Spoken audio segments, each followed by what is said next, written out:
When it comes to GamerGate, I've had to repeat myself online time and again, and yet for some reason I keep seeing it.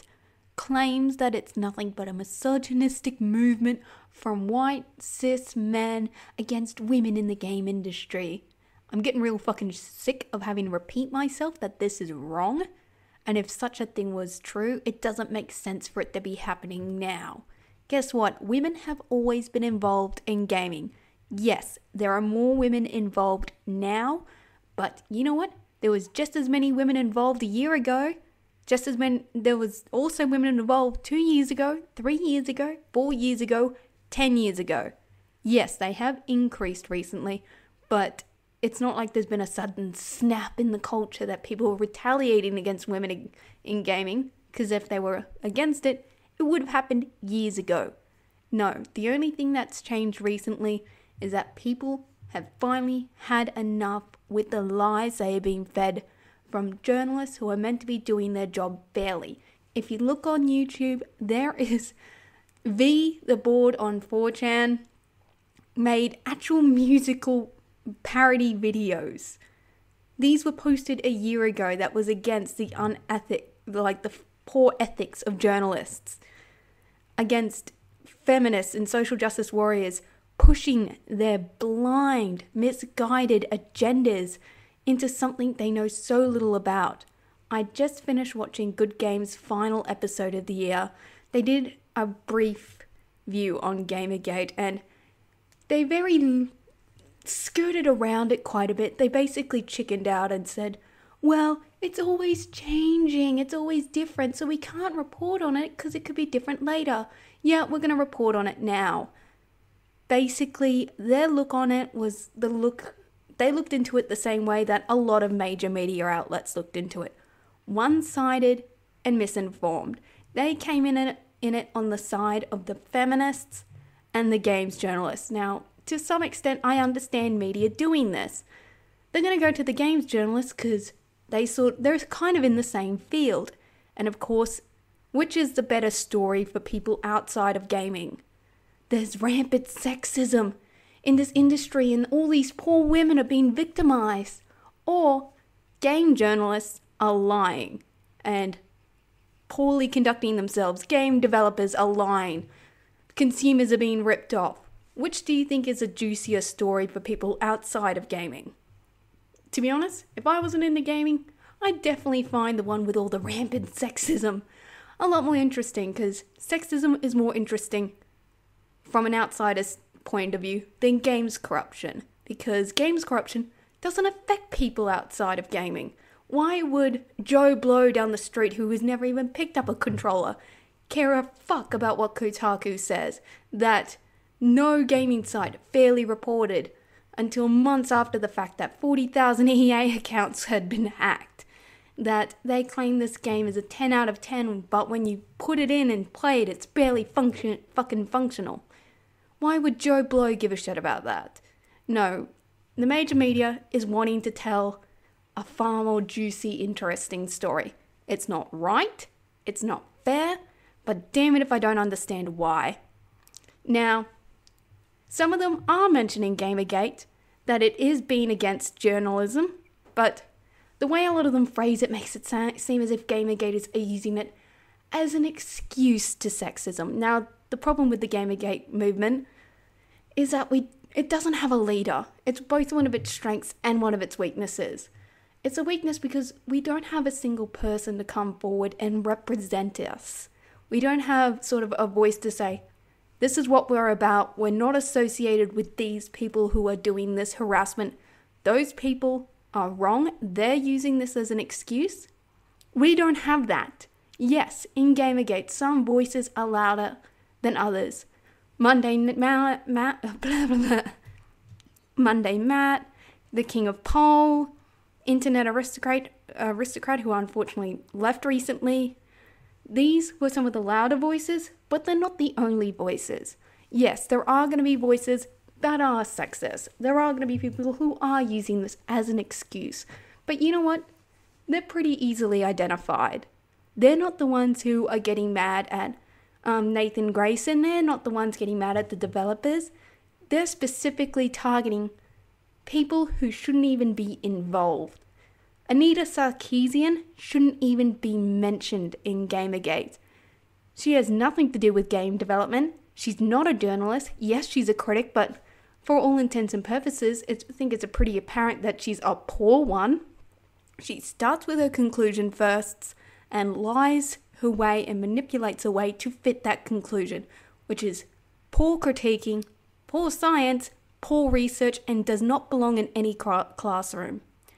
Now, the problem I have with GamerGate being represented is that there's no mention of how these feminist views have often been overthrown, shown to be lies, have been shown to be falsely manipulating information, or even taking things right out of context. Something that Anita is grossly guilty of. For example, in the Colbert Report, when he spoke to Anita, they used Dragon Age Origins. I can't believe I'm saying this. They used Dragon Age Origins as an example of sexism in gaming. And the clip they showed was so out of context. BioWare, probably in my opinion, one of the better, if not the best writers of gaming stories, has always had fairly depicted male and female characters. One is not clearly stronger than the other. It's dependent on the character's personality. Now, the clip they particularly used was someone who was not promoted to be a good character. The way the guy behaves is not promoted to be good in any fashion. You later kill him for revenge. And you know what? If you choose to play as a female character, your cousin slides the sword to you because everyone has said you have training in combat. Now, this misrepresentation of gaming is not picked up by anyone outside of gaming, and even within gaming. Many people don't pick up on it. A lot of casual gamers haven't played Dragon Age Origins, and if they have, probably haven't played all the options, so why would they know that? Why would they think that's a lie? People wouldn't lie to them, would they? Well, they've been lied to. Many games are not misogynist. Now, there are games where, I'm not going to lie, the depiction of women, not great. But you know what? It's really, really, really rare. And when it does happen, it's not because the developers hate women. It's because they're lazy. And because, well, yeah, they're lazy. Most shit games have shit stories, shit characters, often bad gameplay, so of course their characters are going to be poorly represented. Both male and female characters in games like that are crap. Dead or Alive Beach Volleyball? Come on. Really? Fucking really? We want to compare that to shit like Dragon Age and Mass Effect and Telltale? Should those really be in the same category? No. There has been no mention from the GamerGate movement about people being against diversity in gaming or game development, about games exploring more options. That's what we want. We want games to push the limit. We want them to be better story, better characters, better gameplay, fucking functional. We want this. I mean, if we were against shit like that, why would GamerGate have started only 3 months ago? If we didn't want diversity, why did this shit not start years ago, when diversity started to appear? It makes no sense for us, if we were against that, for it to be happening now. We just don't want gender to be shoved down everyone's throat. One of the major reasons why devs don't automatically make a protagonist female is because once a character is female, there is an expectation that their gender is to be a thing, something to be made a point of.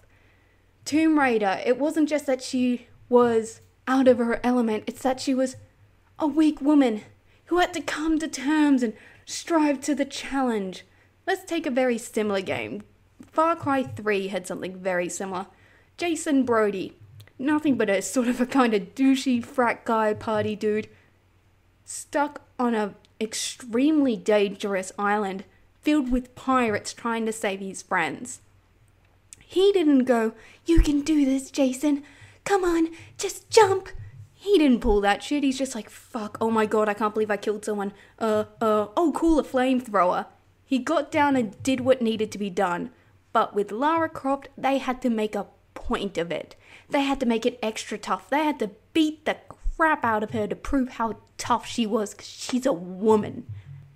Instead of just writing a character that happened to be female, they had to make a point of it. Now, a female character can't be treated like a male character. They can't be treated like absolute shit. Like, they can't be made stupid, or they can't be made childish or petty. They can't be made naive, because then the developers will receive a slew of criticism that they are victimizing, making weak, or are cruel, or don't fairly portray women. Anita's incomplete video series is proof of that you cannot win when writing a female character no matter what you do, so why even try? You make her strong, you're robbing her of her femininity and making her a boy with boobs. You make her weak, you're being sexist, saying that all women are weak. When games create a female character, for some reason that character has to represent all women, that she has to be a role model. That expectation does not exist for male characters.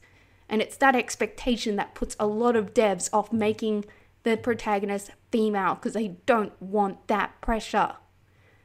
And you know what? Again, they can't win often no matter what they do. Now, a lot of these reports on GamerGate sort of criticizing it, unfairly representing it, is funny, because a lot of the people criticizing it also then criticize the game's being broken or not meeting the hype. It's as if they don't even realize who builds that hype. Why the devs' behavior, so lying, isn't reported. It's not because of misogyny. It's not because gaming is a boys' club. It's because the journalists aren't doing their fucking job. They are being paid to lie. Now, I hate Anita Sarkeesian because she's a liar, not because she's a woman. I hate Brianna Wu because she has contributed nothing of value to any discussion and has been proven to have lied to make herself a victim while actually not promoting any solution. She's crazy. I hate Zoe Quinn, not because she had sex. I don't care who she fucks.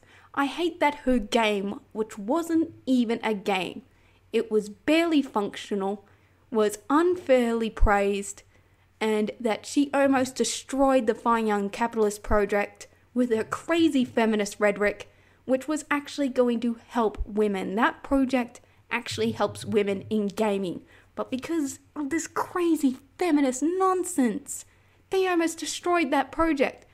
Feminism attacks itself. It's internally nuts. If you use the wrong word, even if you're on their side, they will lynch you. They will dox you. As much as they cry as being the victim, they play more dirty than anyone I know. I hate spending hard-earned cash on a game after seeing really good reviews, all this praise, only to take it home and find it shit, broken, or both. I hate being told time and again that the gaming community hates me because of my gender and that it's exclusive. This is repeated from the people who claim to be pro-women in gaming, yet seem to be hell-bent on discouraging women from joining the gaming community, despite it being one of the best and most inclusive of any hobby. When you're online, it doesn't matter if you have tits, if you're of a person of color, if you're white, black, it doesn't matter if you're gay, so long as you don't shoot your own teammates and teabag, you're pretty much right. Honestly, fuck this misrepresentation of a valid movement. I'm sick of fighting against people who can do nothing but fling baseless claims of sexism against good, caring, fair people who are they just want to play video games. They want to play good games without having this idiotic agenda pushing, this blind and often offensive agenda pushing crammed down their throats. Video games were evolving naturally on their own. Just like the film industry evolved over many decades, become more mature, they have better complex storylines, better representation of characters, better effects, just improving. Games were doing the same. We went from a circle numbing ghosts to these epic operas of story, these amazing environments, beautiful design, and now it's being ruined by people who don't even play the games, who don't appreciate what we have and see the future it had. They want to instead use it to push their own very dated agendas that are fueled by lies and misinformation. It's just, for example, when I hear that Anita Sarkeesian is consulting on Mirror's Edge 2, it hurts. It really does. The fact that this game, which I was really looking forward to, Mirror's Edge 1 had problems, but god damn it if it had potential. The fact that I hear that this woman who thinks her gender is an excuse, a get out of jail free card for saying the most offensive, sexist shit, is going to be consulting on something I genuinely care about and would give both legs to be a part of. The fact that she gets to consult on that shit is painful. Fuck it, I'm done. Triggered, whatever.